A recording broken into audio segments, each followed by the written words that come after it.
Hey folks, it's Nate. This video is essentially a re-recording of my review of Soulfinder from last week. This is due to the severe audio issues that my last video had. Listening to it was pretty painful, so I've decided to come back and re-record better quality audio, and I've scanned a few pages from the book to use as illustrations for the points I made. Other than that, I'm not really going to say anything new, so if you did struggle through all of that video, for which I am, by the way, very grateful, I know it was a struggle, you will not hear anything new here. So if you did already watch that, there's no need to go through this. Let me start by saying, as I did in that video, that I am reviewing a preview copy that I received directly from Douglas Ernst, the author of this book. Now, I'm very grateful to have received this copy, and even before I did, I thought Doug was a pretty good guy. I've had positive interactions with him every time I reviewed one of his books.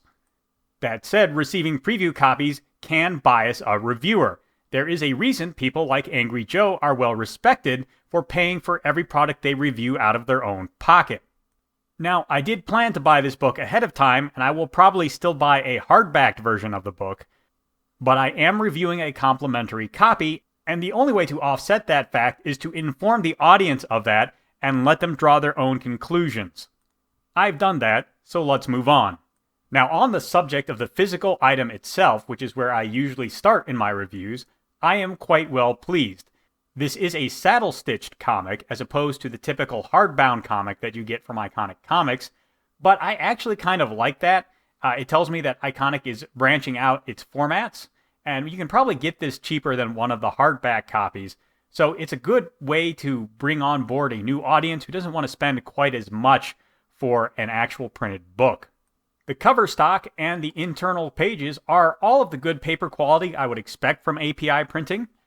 I basically have no complaints, and I actually think it's good that we are getting a number of different formats for these books now so that people can buy in at the price point they wish to. Art in the book is provided by Matthew Weldon, who is a fantastic artist. I have reviewed 4 books with Matt Weldon art, the first 2 volumes of Punchline and the previous volume of Soulfinder, Soulfinder Black Tide. I found Weldon's art to be excellent in all of those books, and this is no exception. It looks really good on the page. If you read Soulfinder Black Tide, you can even see it in pure black and white, and it looks great in that aspect as well. Weldon does not rely on his colorist to bring that added level of depth and intricacy to his illustrations. That said, I do have a few criticisms of Weldon's art here. The first and biggest one is that, on a couple of pages, his expressions seem a little bit off. I've included a couple of panels to illustrate this from early in the book. This is actually from the first couple of pages. Here we see Detective Chua with some odd expressions that I'm really not sure what emotion is intended to be conveyed here. Is he really angry? Is he exasperated? Is he frustrated? Is he challenging? I don't know what the expression here is. I think that Weldon could use a little work on his acting, on his emoting for his characters in these kinds of scenes, just so we have a clear idea of what Chua and, in some other cases, other characters are feeling. There are a few spots like this scattered throughout the book, but they are not by any stretch of the imagination common. For the most part, Weldon does a good job of conveying characters' emotions through their expressions, through their actions, and through their poses. But this is something that, on occasion, he needs to work on just a little bit. My second art critique is not actually for Weldon, it's for the colorist, Francois Bialieu. I apologize for butchering your name there, Jean. I'm not very good at French pronunciation. While by and large the colors in this book are fine, they add to the story rather than detracting from it, there are a couple of places where I feel like the coloration is kind of flat or blends together and decreases the amount of pop and depth the art could have. And I think the panels would actually look better in black and white than they would in color, which is unfortunate because Jean is a very, very talented colorist, all things considered. Most of these scenes, in fact all of them, come at points where supernatural forces are at work, and it looks like attempts are made to give a creepy vibe to the panels, and the coloring reflects that. And it's not universal. There are plenty of pages where this kind of creepy vibe is maintained and colored very well without creating this sort of flat, washed out look that I am criticizing on this page that we're seeing here. Again, this is not a common issue, but it is an issue, and it deserves to be pointed out. Not only because it advises you, the viewer, the potential buyer, but because I think this is the kind of feedback that can benefit an artist as they attempt to improve. But let's get into the meat and potatoes of it. Let's talk about the story. Now, I'm going to do a brief overview of the story here without spoilers, and then I am going to go into a more detailed spoiler review. The brief overview goes like this. Father Patrick Redder is a member of a secret order of Catholic combat exorcists known as the Soulfinders. Father Redder is called in by Father Crane and Detective Chua to the morgue to investigate a body that is the victim of a drug overdose. The victim, Violet Rousseau, just so happens to be the daughter of one of Redder's parishioners, but that's not actually why he's here. Violet and several others are believed to be victims of a drug trafficker who has supernatural powers. Father Crane's contacts in the military have asked him to assist with tracking down this demon-possessed drug dealer and bringing him to justice. Father Crane is getting up there, and since tracking down this supernatural drug dealer requires climbing a mountain in places overseas, Crane has called in Redder since he is a much younger and fitter man, and has given him the assignment. Crane will go along in a support capacity, but he will not be making the climb himself. Or at least that's the plan. As you might expect, this plan does not survive contact with the enemy. While Crane will not be going with Redder, Chua does volunteer to serve as his wingman for this mission, which gives us some great character development for Chua, a character who has been, so far, a bit of a side character, while also providing us with a great, thrilling adventure and some decent character progression for both Crane and Redder as well. My overall recommendation is that if you are not familiar with the Soulfinder series yet, maybe pick up another book first. Both Demon's Match and Black Tide are great jumping on points that give you a good sense for the characters broadly and the setting broadly, whereas this book moves very fast to its particular story and doesn't dwell too much on the broader strokes of the narrative. If you're not familiar with the Soulfinder characters yet, maybe pick up one of those books and get familiar before you read Infiinite Ascent. But it's not a bad book. It's quite good. Probably not my favorite in the series. I think that's still Black Tide, which has a lot of really great character work in it and a very gripping adventure. Not to mention, I think the best case addressing of what I call the fundamental difficulty of a Soulfinder story. However, Infiinite Ascent, lots of action and adventure, lots of interesting moral thoughts, lots of looking at spiritual aspects and how they apply in the real meat world where you have to deal with opposition both from the devil and from circumstance. Definitely a good read to be had here. Just not, I think, the best story for new readers. So those are my spoiler-free thoughts. Now let's talk about the story in detail. As I just mentioned, our story opens in a morgue, which is a great place for any story to begin. An action beat or a fight scene is a very common opening for a comic book, but as a story hook, a dead body is just as intriguing as a dangerous situation. So starting us off in a morgue is a great choice. I see dead body, I want to know what happened.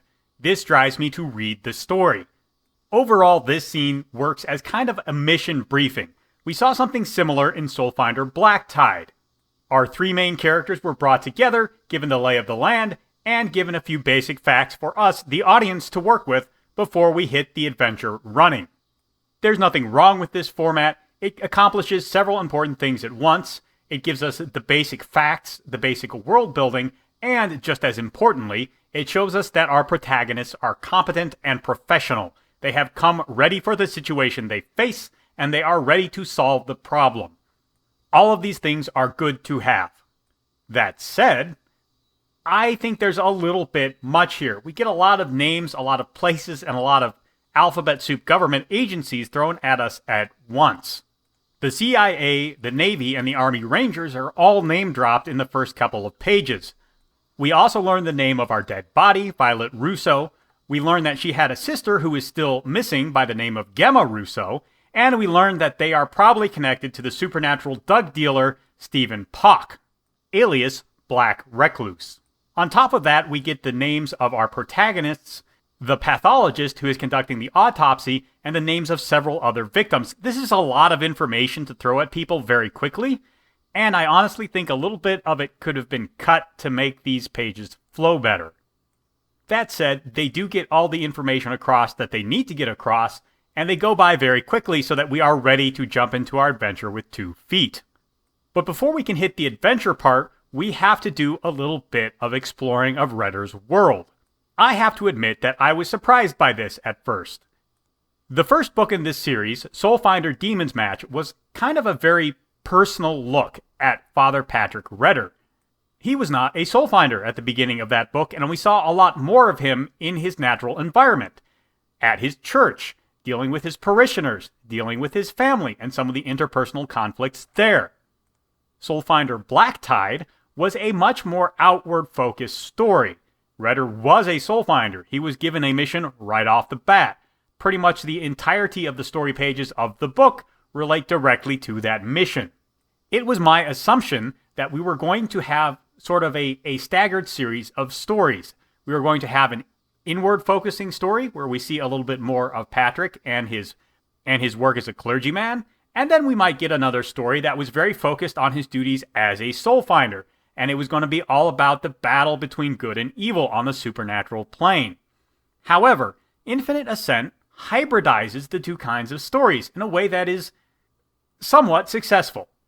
Right after the morgue scene, we see Redder go to the house of the Russos, the parents of the 2 girls, one of whom is missing and one of whom we just saw in the morgue. This is a very good moment for a number of reasons. The first reason is that it addresses the great struggle of telling a story like Soulfinder. If you haven't watched any of my other reviews, my biggest point of trepidation in reading a story about, for example, a priest, is how the storyteller will deal with the matter of faith, especially when you are dealing with a man whose duty is to exorcise demons, a man who has to have extraordinarily strong faith. You see, faith is a very personal thing, and it can be hard to tell a story about such a personal subject that is interesting to the reader. If a man of unshakable faith is, for example, the narrator of a novel, you never get to see him really question his faith. He is already very confident in it. He has gone through all the trials and tribulations that built him up into a man of very powerful faith.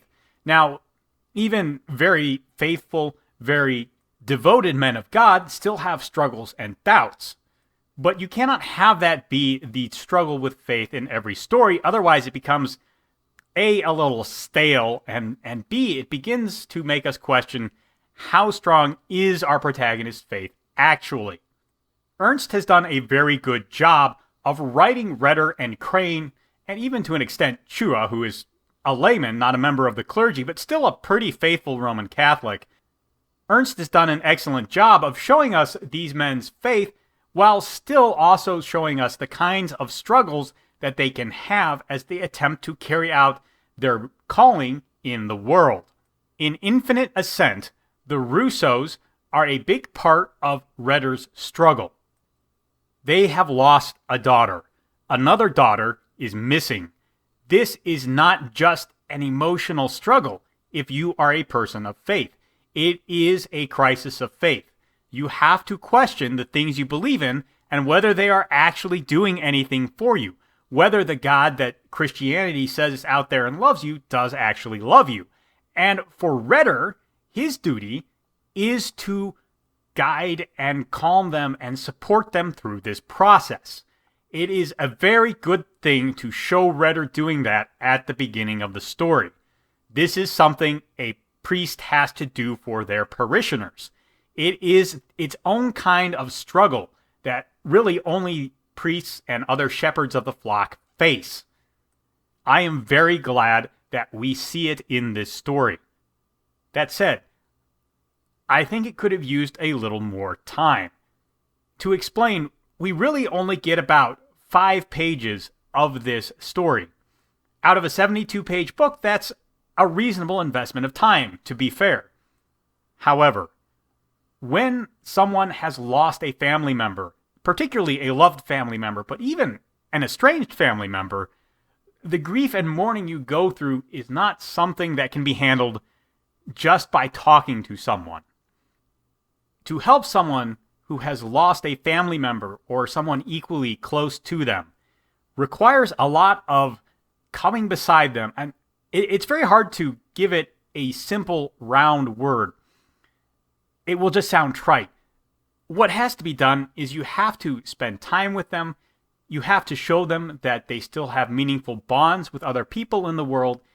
You have to mourn with them. You have to suffer with them. You have to comfort them. The book of Job tells us that when Job was suffering, his 3 friends came to him, and before they said anything to him, they sat with him in silence for a whole week.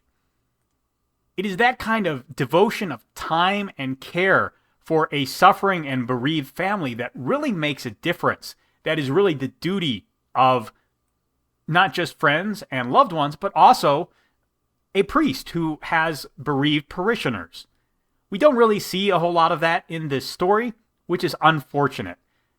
Redder just talks with the Russos a couple of times, and what he says is true and meaningful, but it sounds trite, because trying to address a problem like losing your daughter with words is a little trite. Like I said, you need to put in the time and the work and the investment, and we don't see that. Now, I'm sure, based on the care and diligence which Redder shows to everything else, he is doing that. But it's in the background of the story. It's not something we actually see. And I think that's a weakness of the story. It's something I probably would have either cut or expanded on if I had the story to write. But I don't. I didn't make these decisions.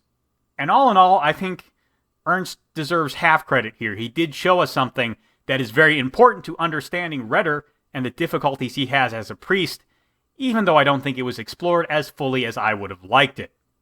After our visit with the Russos, it's off to a training montage, and then finally the distant country of Shenguo, where Pak is holed up in an old monastery. The monastery is on a mountain called Dragon's Tooth, which is near another mountain known as the Sky Cathedral. Scaling both of these mountains is very difficult, and the fact that supernatural shenanigans go on when you scale Dragon's Tooth, preventing people from getting to Pak, is a big part of why our Soulfinders have been called in. And sure enough, when they get there and they begin their climb, there are some supernatural shenanigans. We see some pretty great visions brought on by demonic influence to try these 2 men, Chua and Redder, as they climb. We see Chua and Redder forge closer personal bonds as they overcome these visions. And finally, we see them arrive on target. The writing of these sequences is good, it's solid, it's gripping. I can't really say much about it without just reading you everything panel by panel, and there's not a whole lot of point to that. So I'm just going to say I like the way this part of the story is delivered. I think it's pretty good setup for character development to come later, and I think Matthew Weldon does a great job drawing mountains. Once Redder and Chua arrive in the monastery, they are to make contact with Pak's driver, which they do, but along the way, they discover Gemma Russo. I think this is a very interesting beat here. Gemma, most of the civilians that Chua and Redder find in the monastery are under the influence of Pak's drugs. Gemma is the only one that they go out of their way to save. This is a very interesting moral moment, and it shows the ways that Ernst has thought about his characters and their moral obligations. Redder goes out of his way to save Gemma. She is, after all, a member of his parish, and he has a responsibility to her and her parents. Now, Gemma and all the other people drugged out in this monastery are there because of their own bad decisions. It's not possible to save them all, and it is at least somewhat justifiable to say they reap what they have sown and leave them behind. However, Redder goes out of his way to take on the added burden of saving Gemma and bringing her the rest of the way along the mountain because of his added moral duty to serve her and her family. This is a small touch and a very nuanced one because it shows the different intersecting layers of responsibility that Reder has to contend with as both a priest and an exorcist on a specific mission. Gemma is put somewhere safe for the time being, and Chua and Reder go and find Pock. And let me just say, this is a really great character design. That bald head giving way to those eyes, glowing in the dark, very good stuff. Reder is a bad dude. He has some really bad powers. He's very dangerous, and we see that in the fight where he's captured. Pock is not here to job for Reder and Chua. This is not some kind of brilliant reversal plan where he's letting himself get caught on purpose. The Spider of Satan is out to take these guys down, but he fails. Problem is, Reder and Chua now have to get him out of the compound. They hustle off with the driver and Gemma and Pock in tow, and they make their way to the extraction point where Crane is going to meet them with a military helicopter. Problem is, Pock's gang chases them and damages the helicopter as it attempts to drive them off. The helicopter has to leave, but Crane bails out of it before it takes off, and he, along with our crew, have to try and make their way up the Sky Cathedral mountain as a way to escape. A brief note on the art of these pages. I'm a little unclear exactly how the helicopter got damaged and when. It may have happened off-panel before Reder even arrived, in which case I guess it's a little more acceptable, but we don't even see any smoke or debris coming off the helicopter as we see it leaving, so I don't really know what happened to it, and I think that is actually a fault on Matthew Weldon, who could have shown us a little more clearly what happened to it. All in all, this is a very minor nitpick, but it would have helped me understand the story a little bit better, so I figure I should point it out here. Now, during the climb up the Dragon's Tooth, and again during the climb up the Sky Cathedral, we get the sense that something has been bothering Chua. We know it has something to do with his parents based on the dialogue we get from Reder, and then later from Pock, or more accurately, the demon possessing Pock, who seems to have insight specifically into these characters for the purposes of tempting them.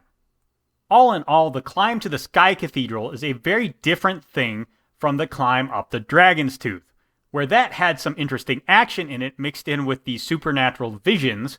What we get in the climb up the Sky Cathedral is a much grimmer, grinding series of events.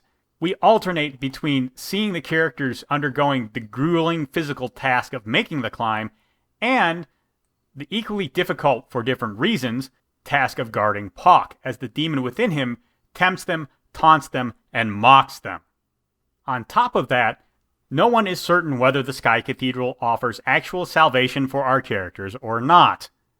There are legends that there is some kind of gateway or portal where people can pass through and appear somewhere else. Where is not specified. But no one knows whether those legends are true, and if they are true, whether that portal is still present. The climb is a very fitting opening for the third act, and it serves to bring our characters to a low point as they grapple with the various forces in play. We also get an interesting moment of development for Father Crane. This is because Pock taunts Father Crane with the story of Soulfinder 78. Now, when we are introduced to Crane, we are told he is Soulfinder 77. And when Reder is initiated into the Soulfinder order, we are told he is Soulfinder 79. I always assumed that 78 was just another Soulfinder who was out there doing his thing. After all, the Roman Catholic Church is a worldwide organization, and certainly they have to have Soulfinders everywhere, right? I mean, there's got to be a lot of them. Certainly. But it seems much more likely, after what we hear from Pock and the actions and statements made by Father Crane, that Soulfinder 78 is a deceased Soulfinder who came between Crane and Father Reder. It's an illuminating bit of character writing for Father Crane, but it also sets up something interesting which will no doubt pay dividends later on in the story. We're not going to get any more information about Soulfinder 78 in this book, unfortunately, but I am intrigued to learn more about him later. Finally, we reach the pinnacle of the Sky Citadel. and our merry band of heroes are in fact able to escape through a portal. However, the trial is not done. Each individual faces their own trial within the portal. We don't see all of these, we only see Chua's. This is the payoff for Chua's character arc in this story. It turns out that his parents abandoned him and he was raised in an orphanage in the Philippines. In order to escape the Sky Citadel, Chua will have to make his peace with his biological parents, which he manages to do after some time in contemplation and discussion with a friend. We're not quite sure who this is, but I'm sure we all have our suspicions. Once through the Sky Citadel, our heroes find themselves on Mount Carmel in Israel with a lot of paperwork to fill out and a lot of explaining to do at the American Embassy. But they still have Stephen Pock in tow, and we can give them a pat on the back for a job well done. Our story concludes with Mr. Russo making a final visit to Father Redder. This is a nice moment. We do see that the Russos are healing from the trauma they've been through, but as I've said before, it does feel like there is a lot of development with these characters that just got skipped over and would have made this character arc flow a little bit better, I think. It's not bad, but it does feel a little bit rushed. That said, I do think there is an interesting parallel between the characters of Gemma Russo and Detective Gregory Chua. Gemma abandons her parents and runs away, losing herself in a drug-fueled haze. Chua was abandoned by his parents and never forgives them. There is a distance between both of these characters and their parents, but they react to it in very different ways, the contrast between which is very interesting and illuminating, and I hope to see explored more, potentially, in further installments of the story. All in all, as I said before, I think that Infiinite Ascent is a hybrid of the two kinds of Soulfinder stories we've seen up till this point. Father Redder has a very outwardly focused story about fighting supernatural evil, as he is given a mission to track down, capture, and bring back Stephen Pock and the demon that possesses him. At the same time, we do get these interesting inward-looking moments with Detective Chua and with the Russos. I think the story is a little overfull, as I've said. I would have liked to see the Russos get a little more time and room to breathe so we can get to know the characters a little better and see how they and Father Redder are working together through their grief.